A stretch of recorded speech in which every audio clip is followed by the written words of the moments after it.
2026లో తెలంగాణ రాష్ట్రంలో నియోజకవర్గ పునర్విభజనలో భాగంగా అసెంబ్లీ సెగ్మెంట్లు పెరిగితే బీఆర్ఎస్ పార్టీ తరఫున ముద్దం నరసింహ యాదవ్ కు టికెట్ ఇప్పించే బాధ్యత తీసుకుంటానని కుకట్పల్లి ఎమ్మెల్యే మాధవరం కృష్ణారావు హామీ ఇచ్చారు. Old Bowenpally division corporator Muddam Narasimha Yadav జన్మదిన వేడుకలు ఆయన నివాసంలో అట్టహాసంగా జరిగాయి. జన్మదిన వేడుకలకు కుకట్పల్లి ఎమ్మెల్యే మాధవరం కృష్ణారావు హాజరై అభినందనలు తెలిపి కేక్ కట్ చేయించారు.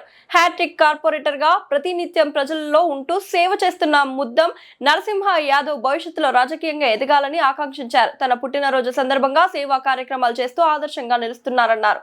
అభివృద్ధి సంక్షేమ కార్యక్రమాలతో నిత్యం ప్రజాసేవ చేస్తూ తనకంటూ ప్రత్యేక గుర్తింపు సంపాదించుకున్నారని అన్నారు. నూతనంగా బోయిన్పల్లి సర్కిల్ కార్యాలయం ఏర్పడడంతో డివిజన్ల సంఖ్య పెరిగిన నేపథ్యంలో ప్రతి ఒక్కరికి రాజకీయంగా అవకాశాలు ఉంటాయని స్పష్టం చేశారు. ఈ సందర్భంగా జన్మదినాన్ని పురస్కరించుకొని పెద్ద ఎత్తున మహిళలు, యువత, వివిధ వర్గాలకు చెందిన ప్రజలు పుష్పగుచ్చాలు అందజేసి శుభాకాంక్షలు తెలిపారు.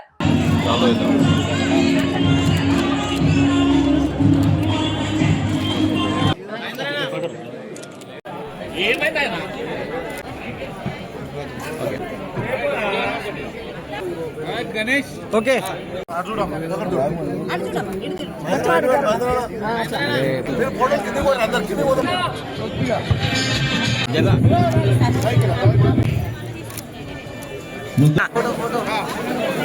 మెల్లగా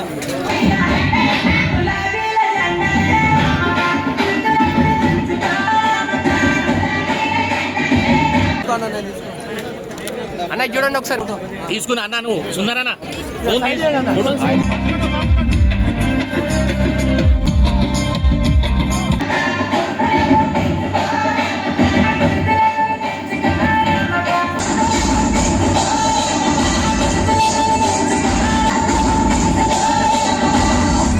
అద్దాల పంపిణీ, బర్త్డే కూడా నిరుపేదలకు సేవ చేసేటటువంటి గొప్ప నాయకుడు ముద్దం నరసింహ యాదవ్ గారు. మరి మీరందరూ కూడా అన్ని కాలనీలు, అన్ని బస్తీల వాళ్ళకు కూడా హృదయపూర్వక ధన్యవాదాలు. మన రాబోయే కాలంలో కూడా ఇది తెలంగాణ రాష్ట్రంలో ఇంకా అసెంబ్లీ పెరగబోతా ఉన్నాయి.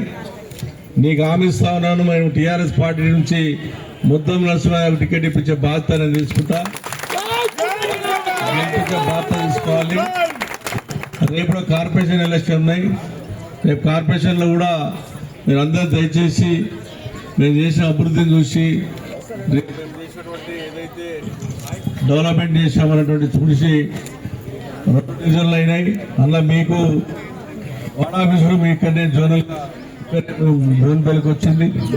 కాబట్టి మీరందరూ కూడా దాని కూడా సహకరించాలని, వచ్చే సంవత్సరం నూతన సంవత్సరం కూడా అందరూ ఆనందంగా ఉండాలని, కాబట్టి అందరూ కూడా కాలనీలు అందరూ కూడా వచ్చినటువంటి మా అక్క చెల్లెలందరూ కూడా నూతన సంవత్సరం శుభాభినందనలు, శుభాకాంక్షలు తెలియజేస్తూ జై హింద్.